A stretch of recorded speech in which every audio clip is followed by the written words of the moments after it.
Building a real product is hard, it's expensive, it takes a long time, and ain't nobody got time for all that. You can't build and do all the spending and build and build and build, and then only find out what users think about it after you've already made the whole investment. That's wild. When people come to me and they want to start a business, and the first thing they want to do is form an LLC and buy business cards. As a lawyer, I can see the irrelevance of that, where it's like you really do not need an LLC to start business. You Yeah, just need yeah, transactions to start a business. yeah. You certainly don't need business cards. Same kind of vibe. So as the coder or as the web developer or the marketer or whoever, I'm sure they could see what I'm doing and they're like, oh, totally useless. All you need is a website and a purchase button. The thing I can say with certainty is that no matter what the next step is for validation, validation ends up being powerful because it involves the other person. And I think any of the steps that try to avoid involving the other person end up accumulating risk. I consider it validation debt. It's like driving on a long and complicated route, but refusing to check your map to see if GPS is on target. And you're like, oh crap, I went south, I was supposed to go east, crap. Now I gotta backtrack all the way and go all the way back, as opposed to having it in a place where it can give you like reasonably fast feedback. Then mistakes become cheap. They're not even a big deal. Week 13 is the crucial buffer and review period to reflect on the past quarter, analyze successes and failures, celebrate achievements, and plan for the next 12-week cycle. This prevents complacency and allows for course correction.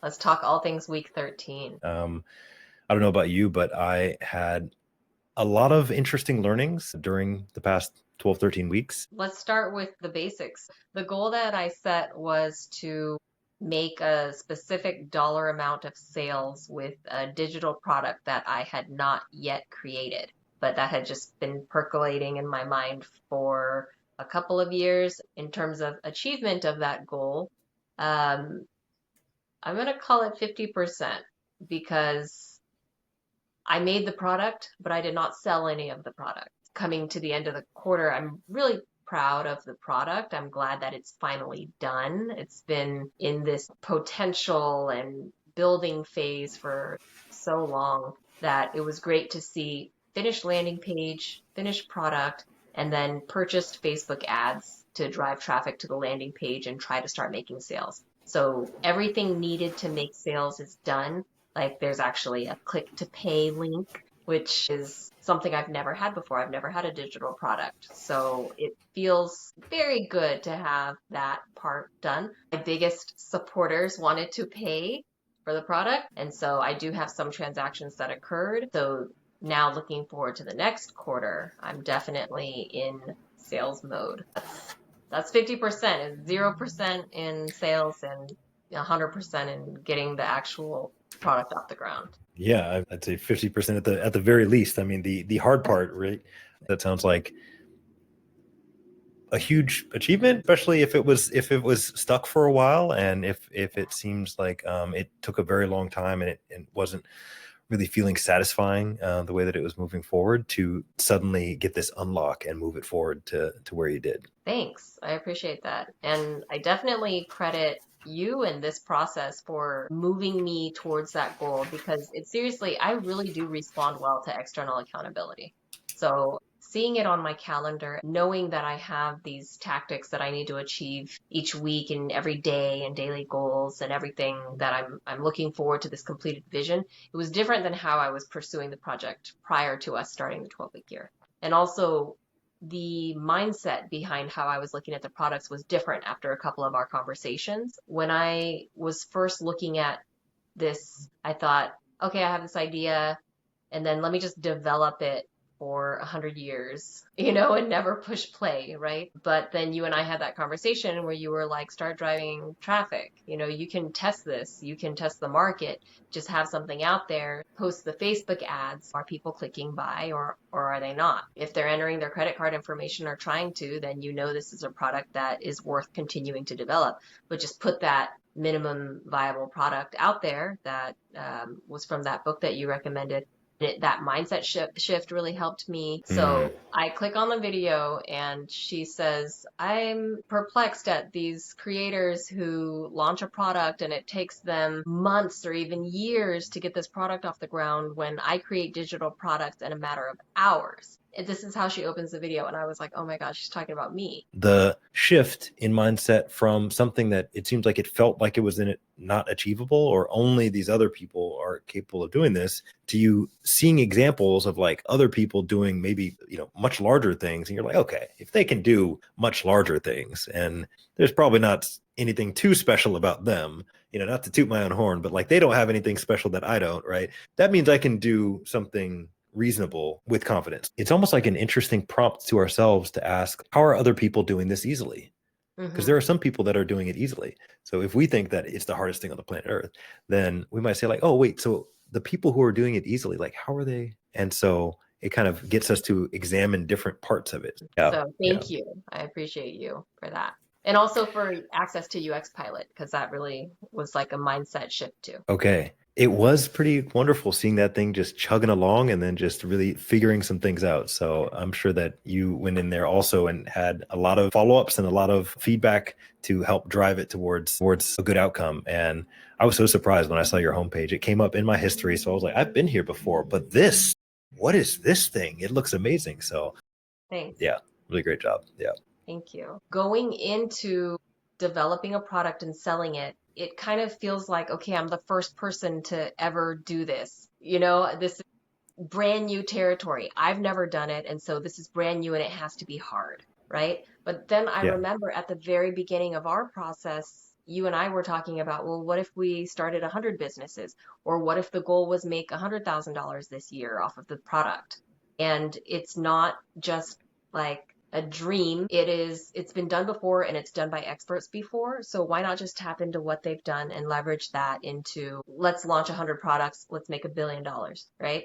And then when you do that, even if you fall short, then at least it feels like major progress. When you were talking about the shift in mindset from almost imagining one big, like everlasting product that one will never achieve to the idea of, oh, I could do this 100 times. I think there's something interesting, and we talked about it in the past, about this idea of moving from one singular product to, oh, this is just one of many that I'm going to create over the course of my business career or as a creator or whatever we're calling ourselves.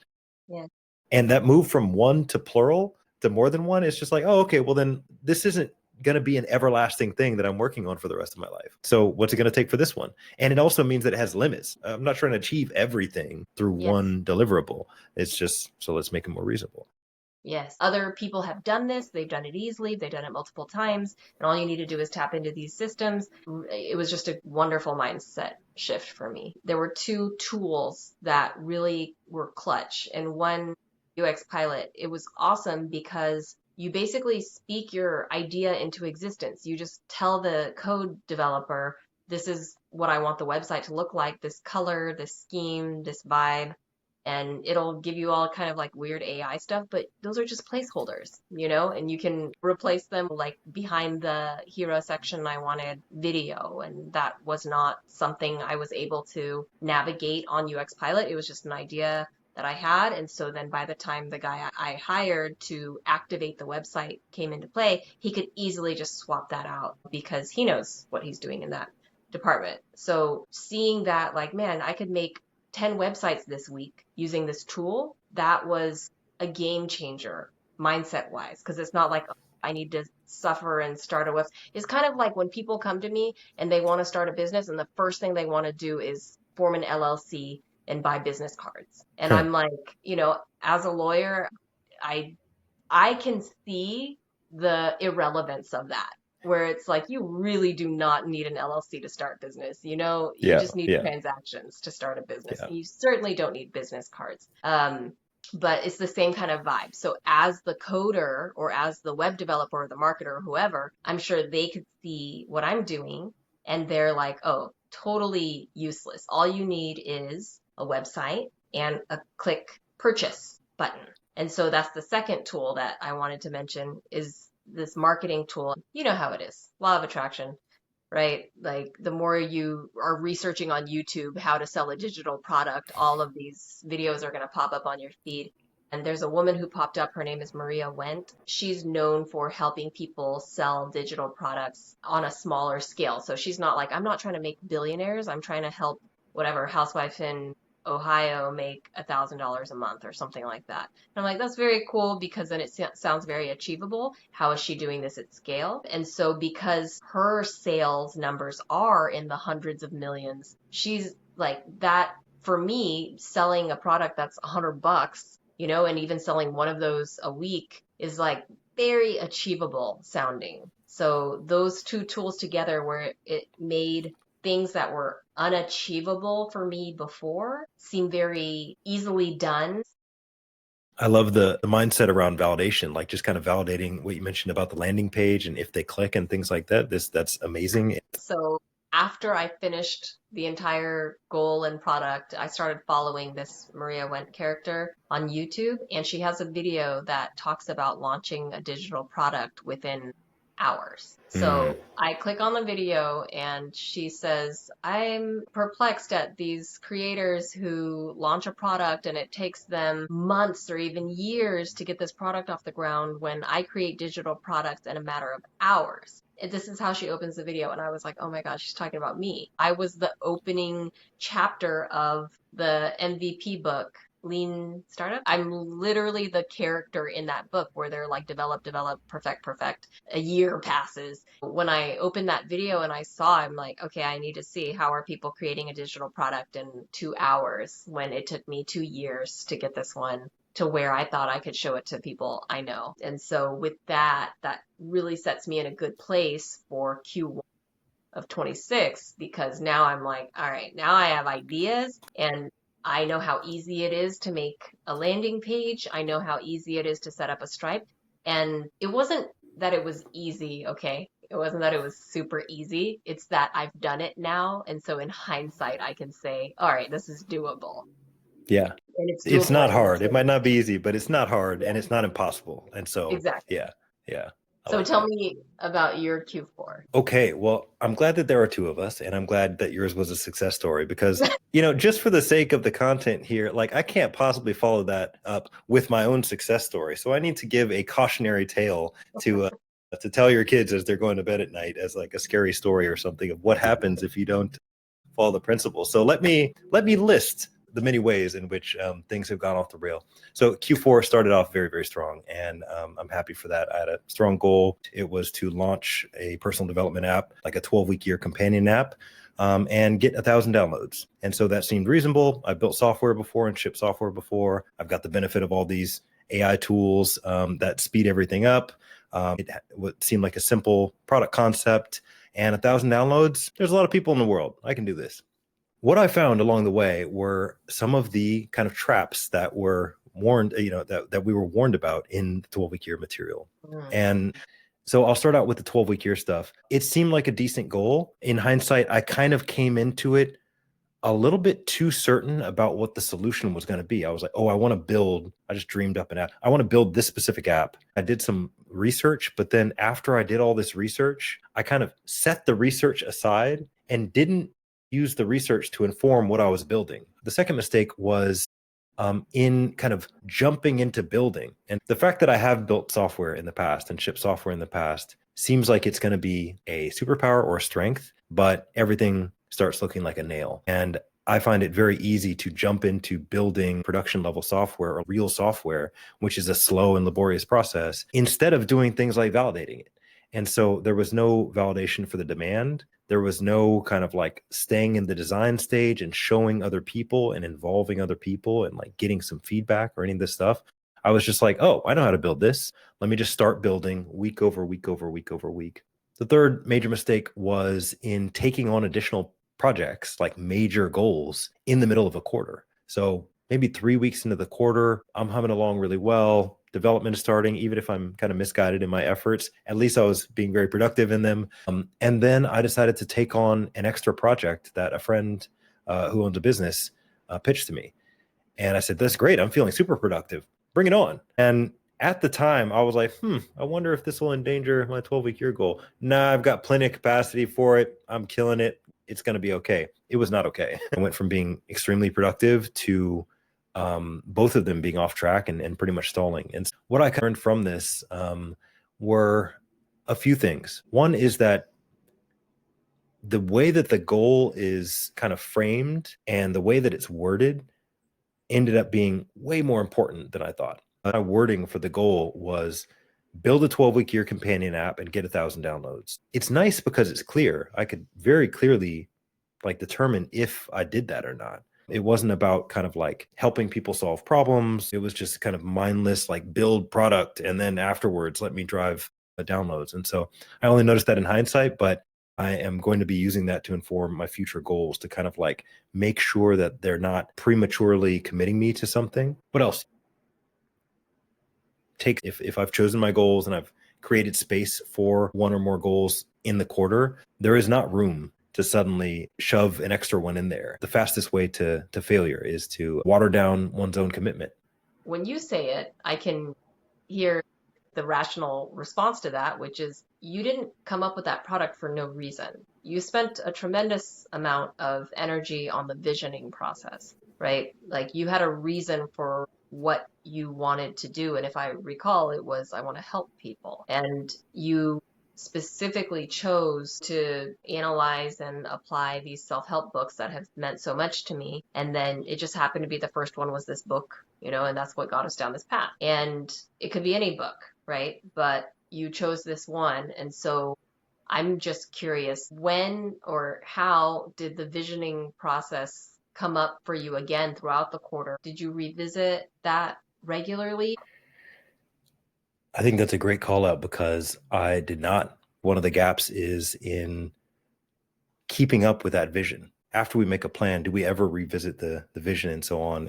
And so I did not. And so once I had my goal and my plan for the quarter, it was just heads down. It was kind of like unquestioning for that. And so I kind of forgot why I was doing what I was doing, but also because my goal was so concrete, build the thing, finish it, get 1,000. It didn't really contain the vision in the goal. Interesting. So We can improve that like easily, right? oh And yeah, both of us, we can improve that in how we draft next quarter's goals, is including the yeah. vision.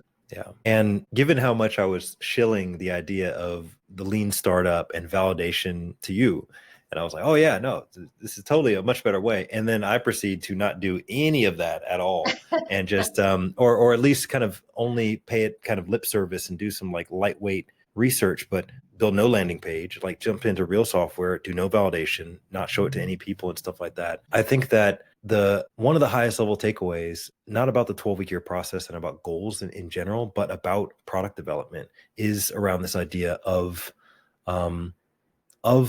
validation. Building a real product is hard, it's expensive, it takes a long time, and ain't nobody got time for all that. Like to do it the slow way and the way that accumulates a tremendous amount of risk every single time. Like you can't build and do all the spending and build and build and build and then only find out what users think about it after you've already made the whole investment.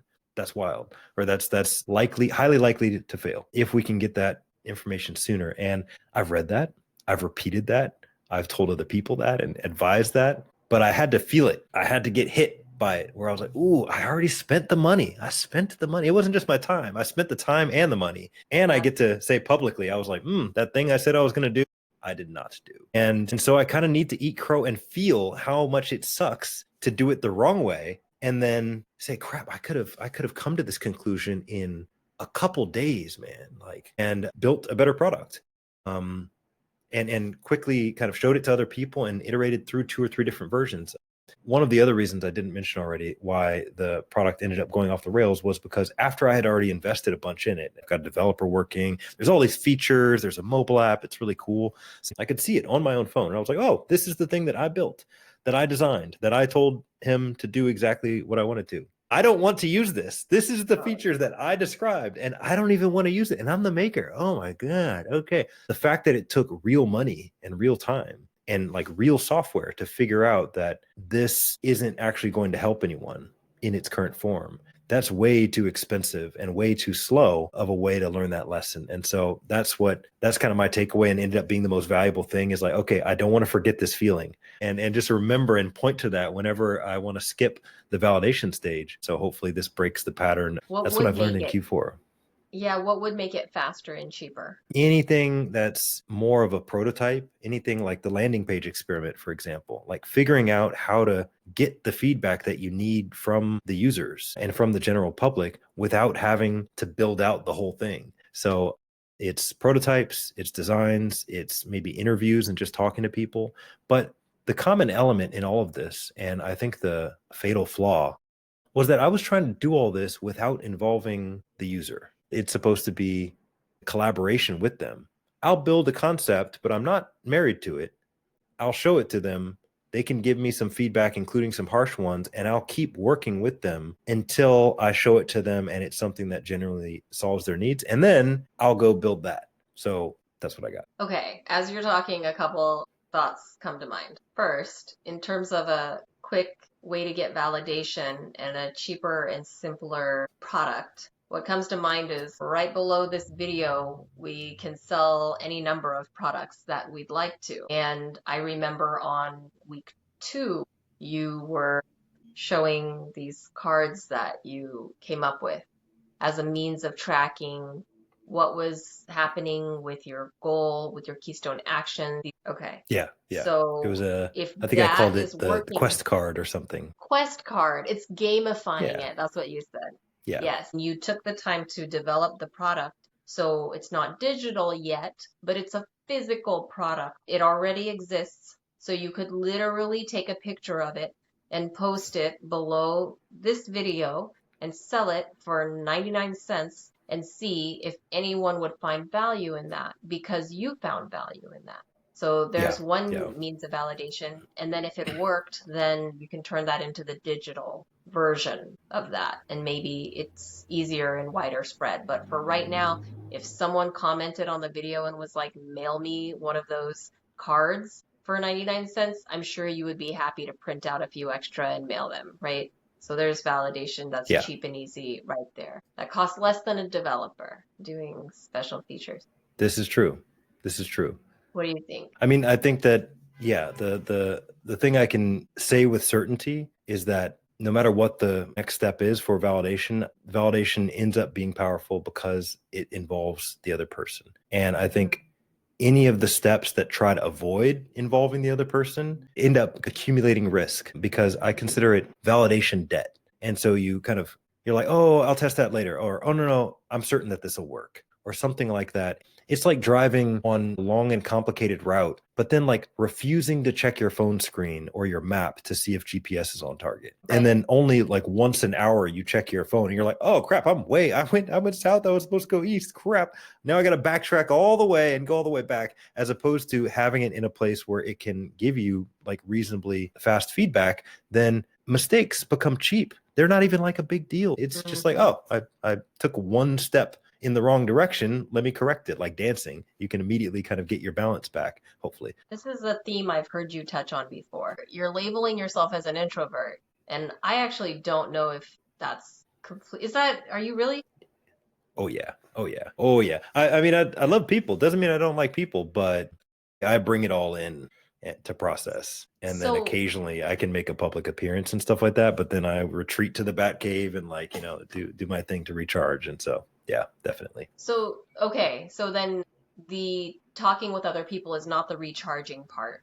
That's the part you No, have to do to get the that's feedback, the and then thing I the have to do. creation and the introspection is the recharging part. Yeah. Yeah. If you actually show it to someone and someone's like, so wait, what's the idea again? Like, can you explain it to me? And I was like, no, I don't want to actually explain it. That's going to ruin it, man. Like, I don't want to actually build it. That's going to ruin it because it can't possibly be as good as my like fantasy of it. And so whatever this impulse is, I got to flip it. Like, let's get in the business of building real things. People have amazing ideas as long as you ask them about their problems, and like you can build something real and help real people, but it's got to be people first, in my opinion. Maybe you don't have to take on the burden of that extra How do you version mean? though. So, I mean, you outsourced some of the coding, you outsourced other parts of the project. Can you outsource that? Is there someone on Upwork who can take a survey for you or create a Yes. Facebook survey for you that asks these questions, or someone who can just ask their friends, hey, Yeah. this is the ad for anyone who has read the book, The 12-Week Year. All right, ask your friends what would be useful to them and report back to me by 4 o'clock. You know what I mean? Like Yeah. sometimes I'm shocked at how fast the Upwork folks So turn things fast. around. They've got a And rating. I had some tenants that I needed to screen, and I'm supposed to be calling their employers and all this, and some of it was in Spanish, and I just was like, all right, I can make this really hard for myself, or I can have ChatGPT write me up a job description that says, hey, call this tenant, call their employer, ask these 6 questions in Spanish, and send me the English version of the answers and the recording of the conversation by 4 o'clock, and they did it for $10. I'm just saying, Okay. Okay. it's a I think you're onto possibility. something. Yes. This is the way I'll look at it. I would love to hire someone to do it in the first place, like hands off. So then I see them do it and then I pay them and I'm like, probably going to be like 22 years old or something like that. I'm going to be like, man, that was like a 5-minute phone call. I've done more challenging and anxiety provoking things in my life. I've shown courage in like many ways. Why is this so I want to get that reaction from having it's going to happen when I pay them. And when I listen to the recording, I was like, man, this is a normal ass human conversation. Yeah. Why am I all upset? And then maybe I won't fully get over the fear quite yet because whatever, fear is formidable. So maybe I'll go on a ride along with them. Like, yo, you lead, I'll take notes. And then I'll do that. And I'm like, hey, this was easy. Okay, next time I'll do it. And so then I'll do it and I'll get over it. Or if not, then I will continue hiring someone. So I think you're Yeah. onto something. Yeah. You'll be $20 in 3 days in, and Yep. then if it Yep. works, it's $20 in 3 days. Yeah. And But I think I'd like to otherwise, do that it's like, anyway because might as well hire people. I mean, if it's hireable, then hire people. Yeah. if you're going to be hiring and spending money anyway, might as Yeah. well move towards that part of the goal just to address the human part of it because Yeah. you're mentioning this introversion, and then I've heard you in other quarters mention the theme of, okay, I want to crowdsource, I want feedback, I want to talk to these Yeah. people. I'm gonna sometimes I remember that you use the first 2 weeks to talk with other people and get their feedback. I don't know if it was like networking or there were a Oh few. yeah, I had a couple of those. Yeah. Yeah, but I mean, there were a few really valuable uses for that time. It's like, yeah, I'm going to be talking to people and getting the feedback. But then if you don't talk to them, then the goal itself gets delayed or Yep. skewed a Yep. little bit. Yeah, that's a good point. I will say, like, this is something, like, as you mentioned, you've heard me say some stuff like this before. One of my ultimate goals is for this not to be a pattern of mine anymore. Like, I will overcome this. Just take another pass at it. And if it's a pattern, I'll just keep working at it until it's not a pattern of mine anymore. But especially because I intend on creating a lot of products. And this is more so than any other singular thing of a product creator and of a product manager or of a founder, the thing that makes the difference, like the willingness to go out there and talk to people and listen to people. I like what you're saying, and I appreciate you kind of getting into it, especially like the personal development part of it. The only reason that I'm diving into it is because I want to suggest that maybe it doesn't have to be your burden.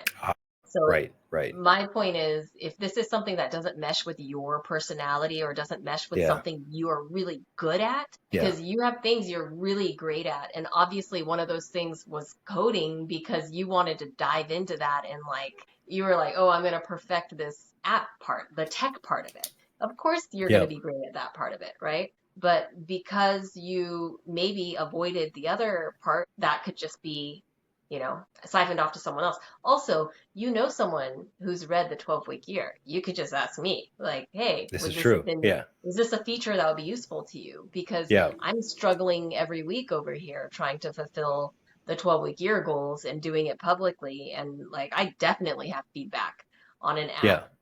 So I'm one person, but you could ask 5 people, and have This is some true. feedback. So anyway, my point was not to get into a psych session. My point was you don't have to do it yourself. Okay. I think I'm going to take your advice on that then, because that's the point, right? Getting unstuck. There's always time to figure out how to do things the hardest possible way. But if we're stuck, then it might just be like, hey, quit making everything so hard. That's not the only way to do things, right? Exactly. Yeah. Like you don't need to build out an entire business in order to test if someone's going to click buy, for Yes. example. And so like take the shortest route. It's okay to do that. It's in fact efficient to do that. So like do that. And then if you want to sort it out later on and work on all your shortcomings or something like that, like go ahead, but just do that at some other time. I mean, the product that I built might be a failure. Some of the feedback that I'm getting is making me think like, oh man, this is completely defeating the entire purpose of what I had in mind. But 0 to 1 had to happen. It's like Oh real yeah. estate deals. You have to Yeah. buy the first property to be a real estate investor, and then you buy the Mhm. second one, and then you buy a portfolio. When you're hovering at 0 forever, which is what I was doing, I was just hovering Mhm. at 0 forever. And so then it was like, all right, let me just get to 1. And I thought 1 is going to be the one that's going to change my life and do all these things, but it doesn't have to be. I Yeah. mean, I feel like my goal for Q1 needs to be launch 10 products. So we did the review and reflect.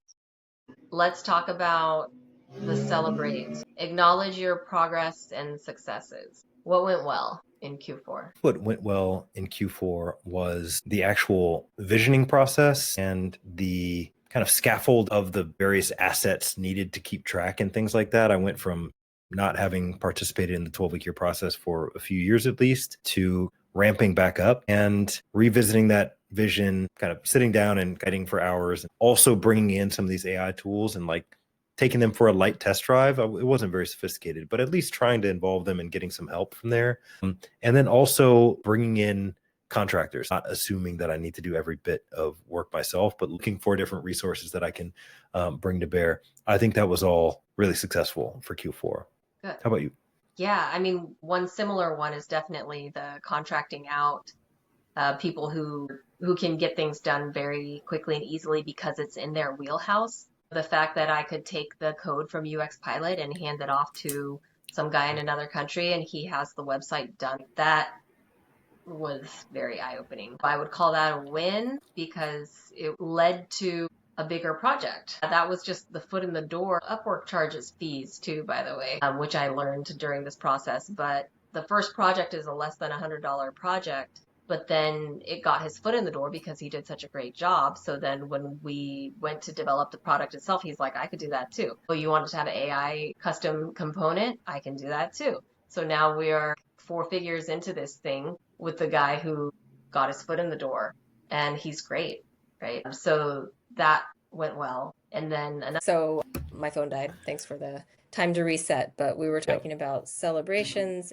and yes, acknowledging progress and success. So the second thing that I wanted to acknowledge with myself was making time to create this goal and not really like leaning into the excuses of the new baby because there were so many opportunities and I know that it was very frustrating, especially like I just can see it from your perspective. I felt so bad that there were so many calls that I was late or something happened. There's like tech problems or baby in the background or I get delayed or nap time this or whatever. And I rescheduled with you so many times that I'm just so appreciative of your flexibility with that. First of all, thank you. And I think that it was also a reminder for myself like, if Marcel can be easy on me, I can be easy on me, you know? And so it was like, I'm still going to get it done. I'm still going to get this work done. So I have 12 whole weeks to do it. It doesn't need to all be done in a day. And we're taking a year, we're already compacting it into 12 weeks. But the fact that, you know, I'll go back to the example of the failed website day where I lost all of my work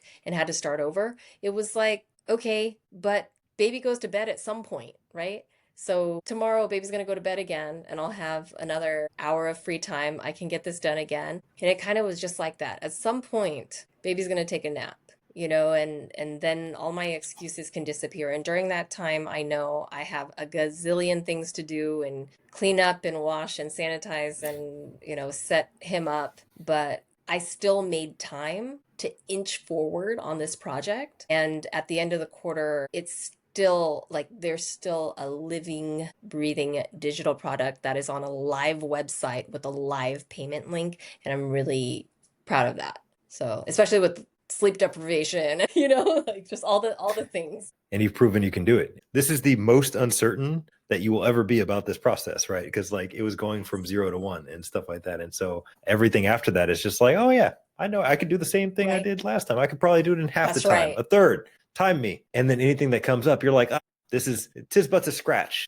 You know, it's just a small speed bump. And I know that I've done it end to end. That's And right. so like you can't hurt me. Yeah, awesome. Right. So, do you think that you would be down for another 12-week year quarter? Oh, wow. Didn't even finish Yes. the sentence. Yes, definitely.